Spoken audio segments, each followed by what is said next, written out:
the story of when I joined is kind of funny because I was just working at Koi one night, and I had been at LSU for like a year and a half, and I didn't have like a thing yet, you know, like a niche when I moved here.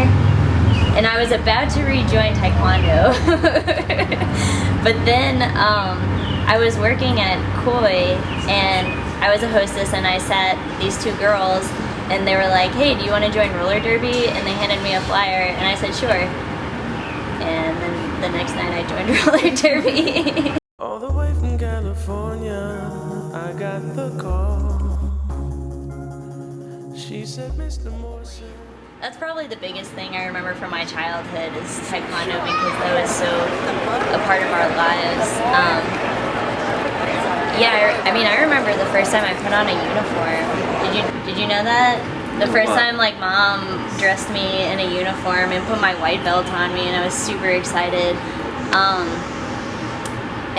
Yeah, of course I remember nationals and the year I won in sparring.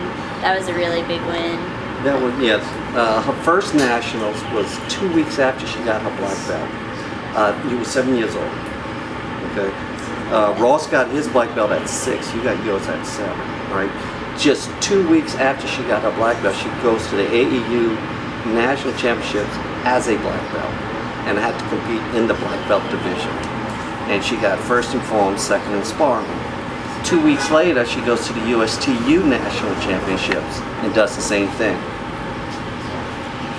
First in forms, second in sparring. So 2 national championships within a month, 2 weeks to a month after she just got her black belt. Almost 22 years ago, she was 3 months old. So I started it with my kids, my boys. And I started first, and I started with them, and we went through all the ranks together through black belt when she was 4 years old, almost turning 5 is when she joined. So she grew up with it her whole life, you know. And by the time she was walking, she was, you know, sneaking to the boys' room, putting their belts on and everything like that. She was like. What made you guys interested in Taekwondo? Like, how did you come about? I'm gonna teach my boys not soccer, baseball. No. The boys, they heard about it at school. There was a flyer that went around, and they wanted to do karate. All right, you know, everything a 4 and a 6 year old little boy wants to do. You know, at that time, Ross, he wanted to be Batman when he grew up. Okay, so let's go learn karate. You know, so I put him in a neighborhood school, which happened to be a Taekwondo school. Okay. And I was there all the time with them, so about a month after they started, I was interested in what they were doing. And they had people up there my age. I was 35 at the time. And I had taken Taekwondo as a PE when I went to Nicholls State University, and I really liked it. But I hadn't done it, I didn't do anything with it after that. I just took it for 1 semester. So it was a chance for me to get back into it, so I tried it out, and I ended up loving it. You know, so I started when I was 35. And I'm still doing it now at 57.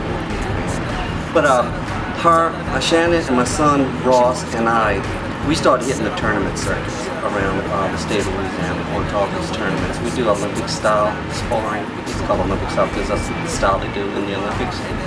And we got really interested in the sports of Taekwondo. And for years did that, went to nationals, went to the state championships, AAU districts and regionals and everything. We have all won a national championship. My son's won 2 nationals, I won a nationals and international. She's won 4 national championships.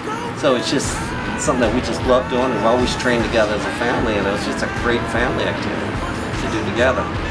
I started my school when my son graduated high school. He asked me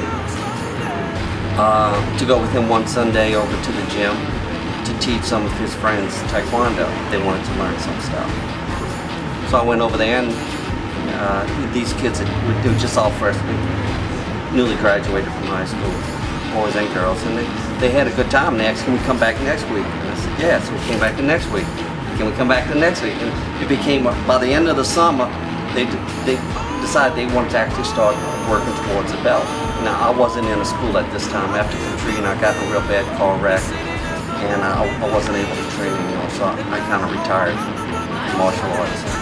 But when these guys wanted to start training again, it got me back into it, and that was 8 years ago.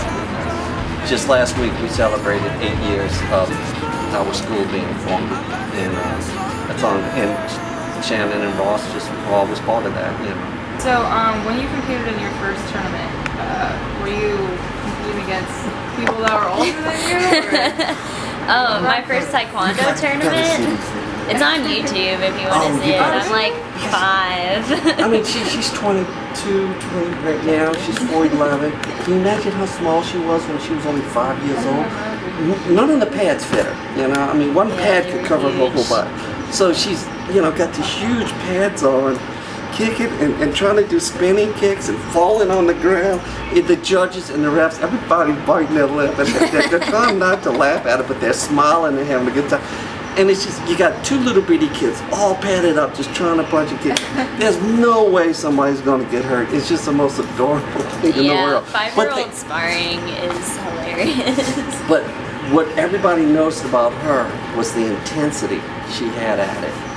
And you could tell she was thinking the game.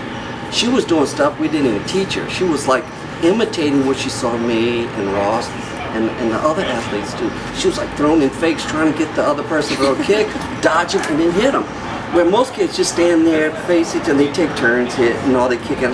No, she was, I mean, 5, 6 years old, was working strategies, was working the ring. Right. You know? Yeah. Everybody, I mean, she just amazed everybody everywhere she went. In our style, she's the top in the state. There's no one that can beat her.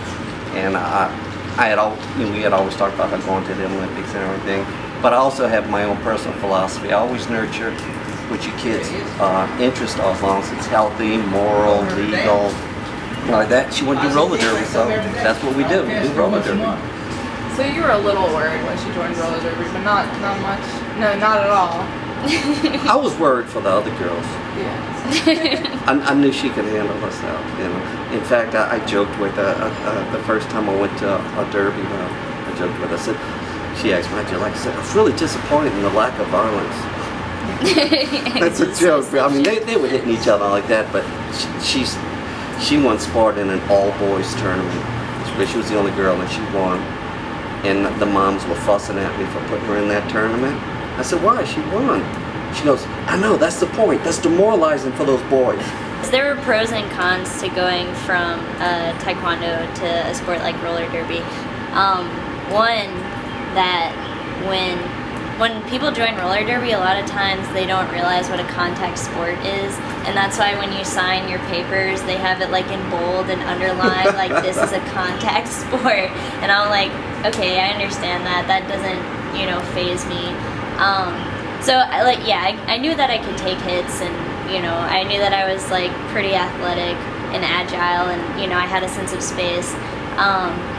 The cons about going from Taekwondo to roller derby are that Taekwondo is an individual sport, and you're your own worst enemy. You have competitors, but you don't see those guys until competition day. Up until that point, you're training with yourself, and you're building up your own, self-esteem and your own muscle and stuff, and that's still in roller derby. But all of a sudden, you have all these other girls. Or for me, it was all of a sudden, because I had never done a team sport before. So I went from learning to rely only on myself to relying on all these other girls, and then also having to sort of, feel like I need to have something to offer to, these other people who are relying on me. That's one. The second thing is that there's no divisions in roller derby. So in Taekwondo, there's weight classes, and there's weight, not height, but there's belt ranks. So experience and age. And roller derby, that's all void, and there's all weights and all shapes and sizes and all ages. So all those things can work with you or against you when you're playing in a bout, and that's been really rough. When we would go on tournaments, especially like nationals, and you've got several thousand kids out of there compete at nationals. We always And I think she's in your division. How about? I think that one's in your division. That was a little game we played. People watching. Yeah, trying to like scope out who Yeah. I could be fighting that next day. Yeah. Now you go to roller derby. Everybody's in the division. Yeah. It don't matter who they are, how big they are, whatever. There's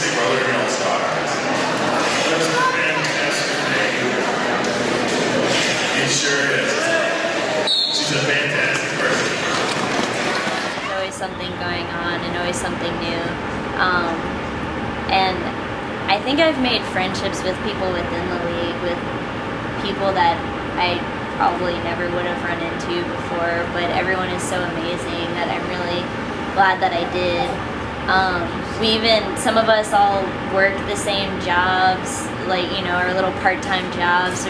So like your lives start to really intermingle with these people, which is another really weird thing about being on a team sport, is that I never really saw that much before doing Taekwondo. So as like nerve-wracking as it is to be on a team, it also has some really great gifts, I guess, that it can give you too. Yeah, you guys are really close. Yeah, I think Taekwondo did that. We've always had that thing in common. Like, okay, when I came home the other day to visit, or like a few weeks ago, we had just had an away bout, and I was telling y'all about how it was a really tough bout because this team, they made less penalties. Let's see, how can I explain this? Okay, last time we played them, they played really dirty.